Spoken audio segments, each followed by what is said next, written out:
Morning everyone.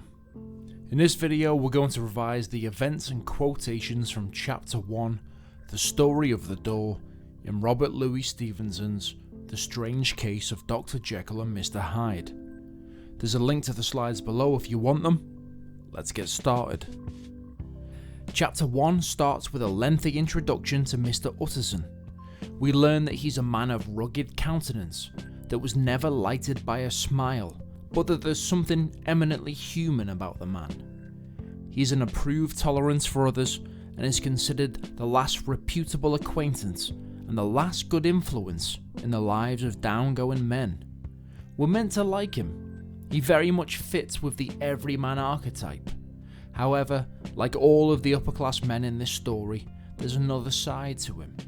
When thinking about these downgoing men, he wonders, almost with envy, at the high pressure of spirits involved in their misdeeds. It's almost as if he longs for a life of adventure away from society's rules and expectations of him.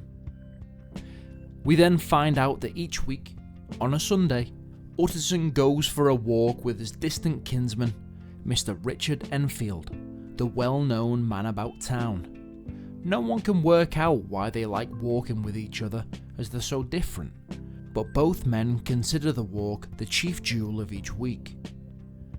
They walk down a by-street in a busy quarter of London, and they see a sinister block of building thrust forward its gable.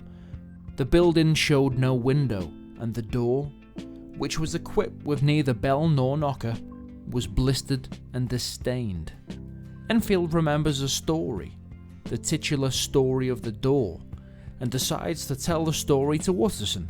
He says that he was coming home from some place at the end of the world about 3 o'clock of a black winter morning, and he came to a cross street where he saw a man and a young girl run into each other. The most horrible part was that the man trampled calmly over the child's body and left her screaming on the ground. He says it wasn't like a man, it was like some damn juggernaut. Enfield chases after the man, catches him, and brings him back to where there is now a crowd of people and a doctor is seeing to the girl. Enfield has taken a loathing to my gentleman at first sight. Everyone, the child's family, Enfield, the doctor, have this inexplicable dislike of the man. The doctor even turns sick and white with the desire to kill him. How does the man act? Well, he seems frightened, but with a kind of black sneering coolness. He's described as being like Satan. Enfield threatens the man, saying they'd make such a scandal and would make his name stink from one end of London to the other, unless he paid the child's family £100, which was quite a lot of money back in the Victorian times.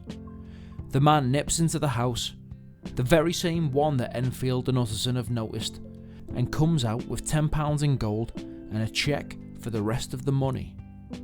The odd thing is that the cheque is signed with a name that I can't mention, not signed by the man who trampled the child. Suspecting a forgery, Enfield goes with the man to the bank, and it turns out that the cheque is real. Enfield is confused by this, as he says the man was a really damnable man. Yet the person whose name was on the cheque is the very pink of the properties, celebrated too. So Enfield concludes that there must be a bit of blackmail going on.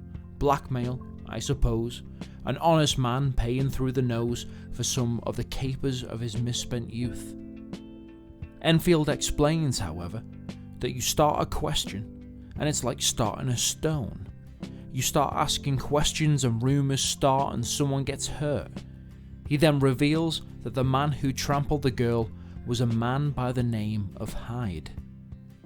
When describing Hyde, he says, "There's something wrong with his appearance, something displeasing, something downright detestable. He gives a strong feeling of deformity, and he's an extraordinary looking man." Utterson reveals that he thinks he knows who the signer of the cheque is, and the two men then make a bargain, never refer to this again. And that's it for today's video. I hope you found it useful. If you did, why not give the video a like? It helps me out and it helps me work out which videos to make more of. Thanks for watching, and happy revising.